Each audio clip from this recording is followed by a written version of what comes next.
This is one of the coolest pieces of editing hardware I've ever gotten.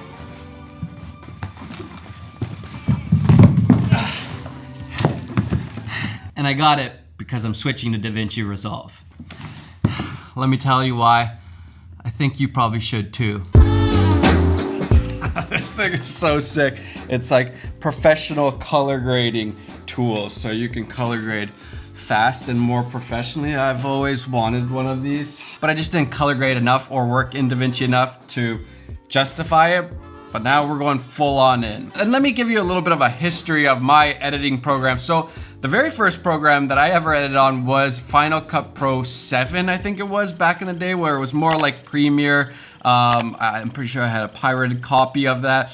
Sorry. And then it seemed like Adobe was doing really big things and I was learning After Effects, so I switched to Premiere and it was really great. I loved Premiere. It basically kicked off my whole filmmaking career. But over the years, I have dealt with so many different bugs and issues and things inside of Premiere that just feel like they never, ever get fixed. And it just wasn't fast either. And then when the M1 Max, the M1 Apple chip started to come out, I was like, ooh, okay, Premiere, Adobe doesn't have a very good track record of like making things happen and updating things. And so they're probably gonna be the slowest to kind of adapt to these new chips and to get everything out of them. And that's when I switched over to Final Cut Pro, which is very different from Final Cut 7 back in the day. I tried Final Cut Pro a little bit at one point, but it just didn't feel right to me. I didn't like the magnetic timeline thing, and it felt like I couldn't do all of the pro things I wanted to. But then over the years, it started developing a lot and it got a lot better. Gotta turn off the air conditioning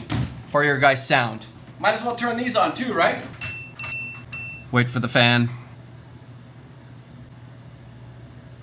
Okay, this is taking too long. I'm just gonna keep going. Sorry for the noise. So Final Cut Pro was actually really great. It's super fast, really just like no bugs or no issues. Perfect, fans off. No issues or bugs that you have to deal with on a constant basis. I very rarely would it even crash on me, and if it did, I just opened it back up and everything was fine. But then when we start to get to more complex edits or kind of bigger projects, it just, it falls a little bit flat. For me, I just don't like how messy and crazy the magnetic timeline gets once you start getting into bigger projects.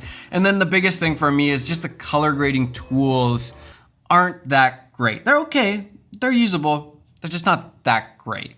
So why now am I torturing myself with another switch, another having to learn a completely new program? For me, it's basically new because I haven't used it in so long and it's changed so much. Well, it's because I'm thinking of the long term. And right now, from what I see, Blackmagic, Davinci Resolve, they are looking into the future and they are making their program better and better every single year. And if I'm gonna switch to something, I need to see a really nice long-term future with it. Because it is a huge investment of time and in a way money, because it's taking up so much time to learn a new program, it really has to pay off in dividends over the years to come. So here's kind of my reasons for why I'm switching to Davinci Resolve now. Number one, I just use whatever tool works best for me. And for a while, Premiere worked pretty great, and then it wasn't that great, and I actually stopped my subscription completely. I only have like the photo editing apps, Lightroom and Photoshop and all that stuff from Adobe. And then Final Cut worked pretty well,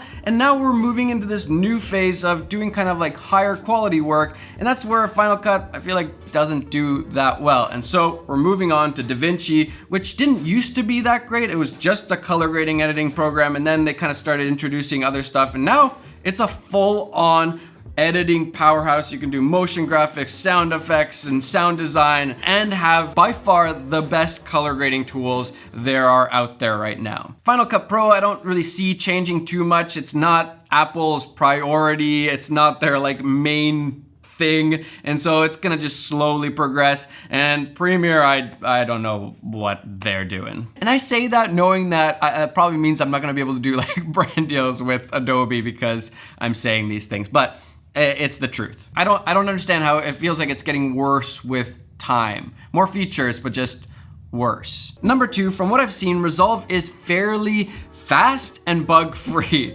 And that's one of those things that you might have all of the best features ever, but if there's bugs and it's slow, then it just sucks to edit with. Any like little hiccup as you're editing, like even when you press the space bar to watch your footage, if there's even a slight delay there, it just triggers something in my brain and slows me down, and it just makes it not as fun, and therefore my edits aren't gonna turn out as good. Final Cut Pro was great for that. No bugs, super fast, like really fast. It's just a little bit too basic for my needs, but for your needs, it might actually be the perfect program. Which leads me to number 3, which is Pro Tools. And that's what I feel like Final Cut Pro is missing, is those pro tools. It has the really fast, reliable, good editing and stuff like that, but missing some of like the pro features. When you get into bigger projects, it just feels a little clunky to me. And probably the biggest thing for me is the color grading features. Now that I bought an Arri Alexa Mini LF,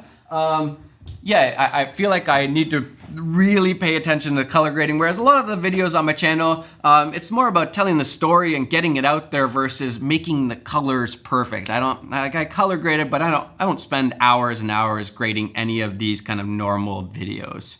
I'm sorry, but I'm also not sorry at all.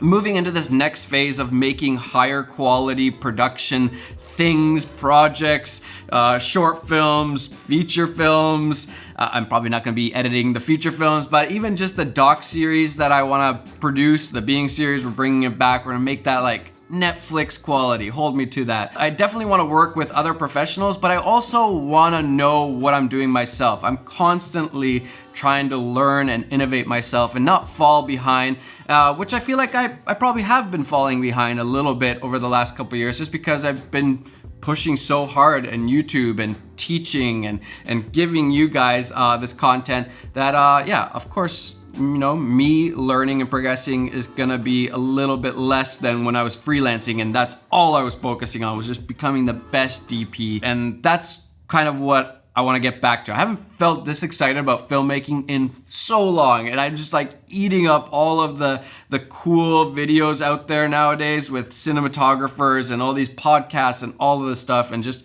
learning a ton. I'm slightly scared by all of this, learning the hardware, the programs, all that. I know it's gonna slow me down. I have a really fast workflow for YouTube, which Final Cut would have been great, but if I'm gonna learn Davinci, I'm gonna go all in on Davinci Resolve. That doesn't mean I'm not dreading it just a little bit, just a tad. In the end, I don't know if this is bad to say, but I feel like I have zero loyalty to products or things. I'm not gonna just stick with Premiere or Final Cut because I'm a fanboy of that. Like, I'm gonna use the tool that works best for me. And right now, I feel like Resolve is the best tool for me. If somebody else makes a better tool, I'll switch in a well, probably not a heartbeat because it takes so much time and effort to learn, but I will make the switch. So if anybody wants to make a better tool, that's great. But right now, I very much like what Davinci Resolve is doing, and I think that's why so many people are switching over right now. And I think that's why a lot of you guys should also be switching. If a lot of the pros are switching, there's probably a good reason. And it's not just because they're getting paid or something like that. Some of them might be, but I'm not getting paid for any of this stuff. So for now, I have to learn how to use this sucker, and I'll let you guys know how it goes, and I'll kind of teach what I'm learning about Resolve as we figure this thing out. All right, I'm gonna be heading out to NAB soon, so I will see you guys later. Bye.